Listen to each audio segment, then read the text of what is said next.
Hello student, मैं doctor Durgavati Mishra आज आप सबको सोशल साइंस मेथड के बीएड थर्ड सेमेस्टर का यूनिट 1 का एक क्वेश्चन है उसको डील करूँगी।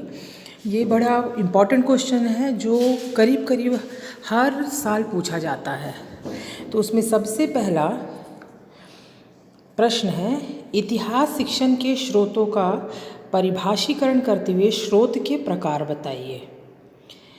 तो इसमें हमें ये बताना है कि इतिहास शिक्षण के स्रोत, इतिहास का संबंध अतीत से ही अतीत के दर्शन उसी रूप में नहीं किए जा सकते। अतीत के बारे में जो कुछ लिखा हुआ पढ़ा हुआ जाता है वह सब कुछ हो तो ये साधनों पर ही आधारित होता है। इतिहासकार इतिहास की रचना कैसे करता है, जो इतिहास उपलब्ध है वह कैसे लिखा गया होगा, इन प्रश्नों का सभी के मस्तिष्क में उठना स्वाभाविक है। कई बार हमको ऐसा लगता है कि ये कहाँ से पता चला कि ऐसा कभी था, या इसकी उपज वहाँ से हुई थी, या ये कैसे मान लें कि ये जो बताया जा रहा है यह सत्य है या गलत है। ये सारी चीज़ें हमें इतिहास से पता चलती है। और इतिहास से कहाँ से पता चलती है? जो इतिहास के स्रोत होते हैं। तो वही इसमें बताया गया है, क्योंकि प्राचीन के बारे में पता लगाना कठिन कार्य किसी भी राष्ट्र की समझ थी, उसके धन की प्रचुरता, उसके किलों की मजबूती या भव्य इमारतों पर निर्भर नहीं करती, बल्कि उस देश की शिक्षा, संस्कृति, चरित्र, मानसिक भोलेपन पर भी मापी जा सकती है। ये किसने कहा है? मार्टिन लूथर किंग के अनुसार।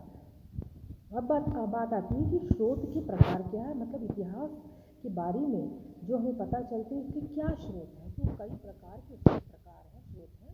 उसमें सबसे पहला है पुरातात्विक स्रोत। इस प्रकार की स्रोतों में ये सब वस्तुएं सम्मिलित होती हैं जो मानव से संबंधित है।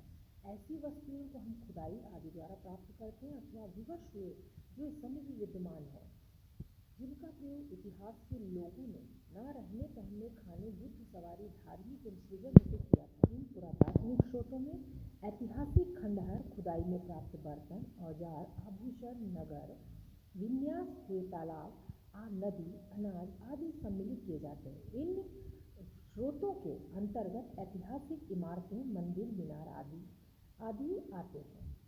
इसके साथ ही चित्र, भित्ति चित्र आदि को भी श्रेणी में सम्मिलित किया जाता है। पुरातात्विक स्रोतों को 3 भागों में बांटा जा सकता है। अब पुरातात्विक स्रोत भी 3 भागों में। पहला है स्मारक स्रोत। वैसे तो इतिहास के लोग जो कि समिति से जुड़े हुए होते हैं, उनके अनुसार आज आभूषण आदि स्मारक स्रोतों में तत्कालीन भवन, मीनार, खंडहर, वस्त्र, अस्त्र शस्त्र आदि है। जैसे आप देखेंगे, जैसे हमारे छत्तीसगढ़ का देवभोग, इसे हम कहते हैं हीरा खदान है।